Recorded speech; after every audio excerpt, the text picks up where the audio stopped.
नमस्कार, बिहार मिथिला न्यूज़ में आपका स्वागत है। मैं मनोज। हम बता दें, दरभंगा डीएमसीएच के हॉस्टल में जितने 120 कर्मचारी हैं उनका नौकरी संकट में आ गया। संकट में इसलिए आ गया कि पहले जो हॉस्टल का मेंटेनेंस जो आता था पैसा, हॉस्टल के स्टूडेंट देते थे, वो पैसा से इन लोगों की वेतन और इन लोगों को पैसा मिलता था। लेकिन अब सरकार ने उसको कन्वर्ट कर दिया है जो मेन राशि में, इसलिए अब इन लोगों पर संकट है। और एरियर को लेकर के हालांकि अभी तक वेतन अपडेट है जो इन लोगों को क्या अभी प्रॉब्लम है, क्यों आए हैं आप? अभी हम लोग आए हैं जो कि तत्काल हम लोग को छठ नहीं हो रहा है, हम लोग को अल्प वेतन मिल रहा है। तो प्रचार महोदय से मिल के कहे जाए सर हम लोग को छठ किसी तरह हो जाए। हम लोग को 18 महीना के एरियल बकाया है, 18 महीना के एरियल बकाया है, तो कम से कम हमारा एरियल दे दीजिए ताकि हम लोग को छठ हो जाए। तो कहते हैं नहीं, एरियल नहीं देंगे, आपको कर्ज देंगे। अभी कोई तरीका हुआ कर्ज देने के लिए इनके पास पैसा है, लेकिन एरियल जो मेरा कमाया हुआ 18 महीना का पैसा है वो देने के लिए इनको पैसा नहीं है। इसी के संबंध में हम लोग जो है सो आज प्रचार महोदय के घेरने के लिए आए हैं। ये कम से कम प्रार्थना है आपसे, जो हमारे जो है सो कष्ट जो है आपसे प्रार्थना करते हैं इस पर विचार करें ताकि हम लोग गरीब आदमी को छठ हो जाए। काहे तो इतना कम वेतन मिलता है जो पेट भरने के लिए कितना मिलता है वेतन? सिर्फ अभी 8,000 रुपया करीब मिलता है, तो इसमें पेट तो भरता ही नहीं है, तो हम पर्व कहाँ से करें? कितने साल से आप लोग काम कर रहे हैं यहाँ पर? हम लोग कम से कम 35-40 साल से काम कर रहे हैं और लगभग 35-40 साल 45 साल से उससे भी ज़्यादा से लोग काम कर रहे हैं। हम लोग जो है सो बार बार सरकार को लिखे हैं, सरकार को जो है लिखने के बाद सरकार इस पर ध्यान नहीं दे रही है।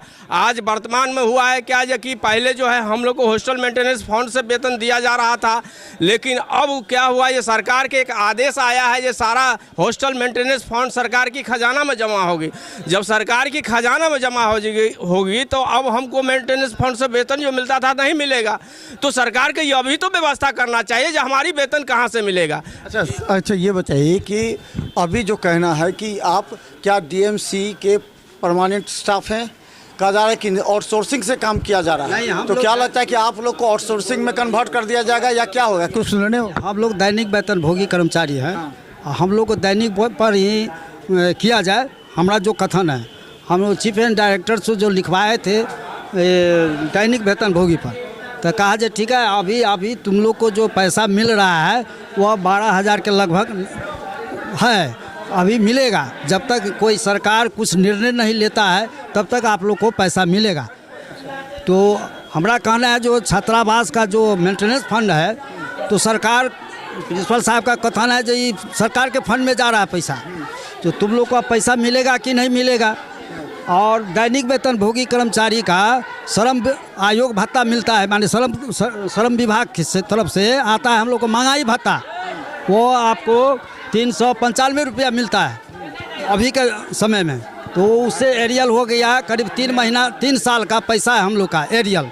तो वो बोल रहे हैं प्रिंसिपल साहब जब आपको हम कर्ज के रूप में 3500 रुपया दे रहे हैं, हम उनको कहा हजूर प्रार्थना करके जो हमको ये 3500 रुपया कर्ज लेकर क्या करेंगे, गरीब आदमी हैं हम लोग को। जो पैसा श्रम विभाग के महंगाई भत्ता से आया है वही उसमें 3 साल का है, उसमें कम बेसी करके हम। अब ये बताइए, अब समस्या ये है, एरियल मुद्दा नहीं है, मुद्दा है आप लोग का कैरियर। अब क्या होगा? अभी तक तो पैसा आपको मिल गया जो कि फंड में था, जब फंड को कन्वर्ट कर दिया गया सरकारी खजाने में, तो अब आप लोग क्या करेंगे? 2 सवाल है, क्या आउटसोर्सिंग में जाएंगे या फिर आप लड़ाई लड़ेंगे यहाँ से पटना? लड़ाई लड़ेंगे हम लोग, लड़ाई लड़ेंगे दैनिक वेतन भोगी के लिए हम लोग लड़ाई लड़ेंगे। या तो मानदेय कीजिए या तो हमको दैनिक वेतन भोगी पर कीजिए बस। कितने सुन लिए, हम लोग 35-40 वर्ष से काम कर रहे हैं, लगभग एक पीढ़ी से हम लोग को सरकार का से यहाँ से जो है सो करोड़ों डॉक्टर जो है सो प्रोफेसर बन के चले गए, अमेरिका चले गए, लंदन चले गए, लेकिन सभी को हम लोग सेवा किए हैं, लेकिन हम लोग वहीं से वहीं रह गए।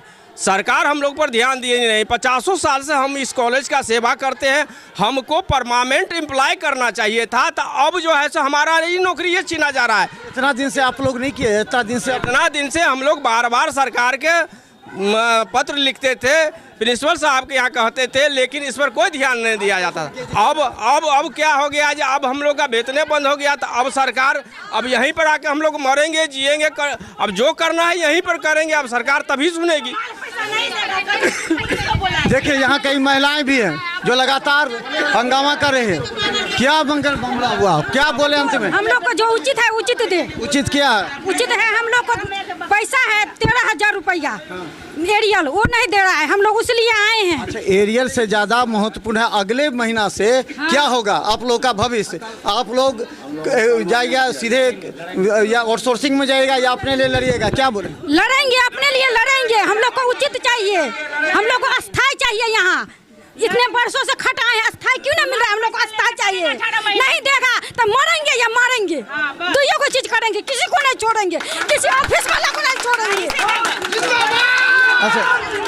अच्छा ये बताइए आप कितने दिन से पैसा मिल रहा है आपको? अभी तक अपडेट है पैसा ना पूरा? अभी अपडेट है, पैसा पूरा खाई वेतन दे दिया हम लोग का, पूरा में एरियल नहीं दे रहा है। 18 बजे बकाया हम लोग का साल देता है, हर साल मिलता, एडवांस मिलता था, बोनस मिलता था, एरियल मिलता था, बढ़ोतरी पैसा सब कुछ मिलता था। इस बार सब कुछ नहीं दे रहा। मुख्यमंत्री आने वाले हैं उद्घाटन में, तो आप लोग जाइएगा उनके पास? हाँ जाएंगे, हम लोग बात करेंगे सर से, बोलेंगे कि हम लोग को जो उचित है वो उचित दे। तो देखिए हम बता दें करीब 120 ये कर्मचारी हैं दरभंगा डीएमसी के जो हॉस्टल में। इन लोगों का जो सैलरी वेतन जो मानदेय होता था वो जो हॉस्टल के स्टूडेंट्स थे, स्टूडेंट के पैसे से इन लोगों का जो मेंटेनेंस चार्ज था उससे इन लोगों का चलता था। लेकिन अब सरकार दो एजेंसी, एक तो बता दें कि एक आउटसोर्सिंग के जरिए और एक वेतन भेगी, अब सरकार के सामने है इन लोगों के फंड को, राशि को सरकारी खजाने में मिला दिया गया है, जिससे इन लोगों का संकट आ गया है कि अब इन लोगों के अगले माह से राशि, इन लोगों का वेतन भुगतान कौन करेगा। ये भी विचार किया जा रहा है कि इन लोगों को आउटसोर्स करा दिया जाए तो पैसा मिलेगा, लेकिन ये लोग तैयार नहीं हैं। इन लोगों का कहना है कि हम लोग वेतन भोगी में काम करेंगे, दैनिक वेतन भोगी में सरकार से लड़ाई करेंगे। देखिए मामला गर्मा गया है क्योंकि आने वाले समय में ये 120 लोगों के भविष्य का संकट में बुलाने का धमकी दे रहा है, पुलिस को बुलाए, हम लोग देख लेंगे। 18 महीना तक कौन बर्दाश्त करेगा? ये लोग सब गरीब आदमी है, अगर इसका वेतन नहीं मिलेगा 18 महीना से हम लोग को नहीं दे रहा है, हम लोग को कोई दिक्कत कैसे हो? एक आदमी एचएन सिन्हा सर थे, हम लोग को कोई दिक्कत नहीं दिया, सब लोग हम लोग को सब बढ़ा के पैसा देता था, नहीं रहता था अपना फंड से पैसा। कौन? H N Sinha sir, H N Sinha sir अपना फंड से बढ़ा के हम लोग को पैसा देता था। हम लोग को स्थायी किया जाए। अब इन लोग अस्थायी की मांग को लेकर के, क्योंकि अब ये लड़ाई हमें लगता है कि काफ़ी दिनों तक चलेगी, इन लोगों का अगले माह से अब वेतन नहीं मिल पाएगा। अब इन लोगों को निर्णय लेना है कि सरकार के पास जाके लड़ाई लड़े या फिर इन लोग को आउटसोर्सिंग में किया जाए। स्थिति काफ़ी गंभीर हो गई। आज दरभंगा डीएमसी के अधीक्षक के अलावा प्रचार यहाँ पहुँचे हैं। आज प्रचार कार्यालयों में सभी को घेरा गया है। आज देखिए गेट पर इन लोगों ने घेरा है और अपनी मांग को रखा है, मांग पत्र सौंपा है जिसमें पर्व के समय एरियर की मांग की है पहले। उन्हीं के सिग्नेटरी भी वही होते हैं और उनका अलग खाता होता है, कॉलेज से हटा हुआ है, क्योंकि लड़के के पैसे से मैनेज होता है। क्योंकि इन लोगों का मामला क्या है? इन लोगों का पहले जो 120 कर्मचारी काम कर रहे हैं, इन लोग आउटसोर्सिंग में जाएंगे या क्या? देखिए अभी हमने सरकार से बोला कि इनको या तो सर दो ही रास्ता है, क्योंकि नौकरी तो हो नहीं सकता है किसी को, तो अब एक ही रास्ता बच जाता है कि या तो इन्हें अभी जैसे ये है डेली वेजेज कर्मचारी, तो या तो उस पर करने का आदेश दिया जाए या इन्हें आउटसोर्स करने का दिया जाए। यही दो रास्ता बच जाता है, क्योंकि संविदा पर या सरकारी नौकरी तो इन्हें मिला नहीं, जिसके लिए ये लोग आज 40 साल से प्रयास कर रहे हैं लेकिन नहीं हुआ। अभी डेली वेजेज पर काम कर रहे हैं, लेकिन जिस पैसे से डेली वेजेज पर थे वो पैसा अब सरकारी खाता में जा रहा है। अब इसलिए वो डेली वेजेज देना हमारे लिए मुश्किल हो रहा है। तो अब हमने कहा कि सरकार से कि या तो हमें परमिशन दें कि वो कंटिन्यू वो पैसा इनके ही हित में चले, या नहीं तो इन्हें आउटसोर्स कर दिया जाए। इसी वार्ता में हम लोग लगे हुए हैं। इसको भी बोलते हैं कि जाके आप लोग अपने लेवल से जनप्रतिनिधि से, लोकल नेता से बात करके इसको करवा लीजिए। अभी एरियर जो देना वो कौन देगा? डीएमसी सुप्रिंटेंडेंट कार्यालय से या फिर? डीएमसी सुप्रिंटेंडेंट से नहीं होता, हॉस्टल सुप्रिंटेंडेंट है यहाँ। अभी हमारे सुरेंद्र कुमार यादव जो है वो है हॉस्टल सुप्रिंटेंडेंट। यहाँ इसका अलग खाता है, जो अलग वार्डन है हमारा हर हॉस्टल का, और हॉस्टल कमेटी है और उसके सुप्रिंटेंडेंट अलग होते हैं। वो अभी एरियर तो मिल जाएगा इन लोगों को? जितना पैसा शायद अकाउंट में नहीं है, चूँकि आमदनी बंद हो गई है, तो उसी हिसाब से इनको कुछ पैसा देने के लिए उस दिन मीटिंग में हुआ था कि 3500 रुपया दिया जाए। लेकिन अभी इन लोगों का डिमांड है कि हमारा एरियर बहुत है, तो पैसा होगा तो दिया जाएगा।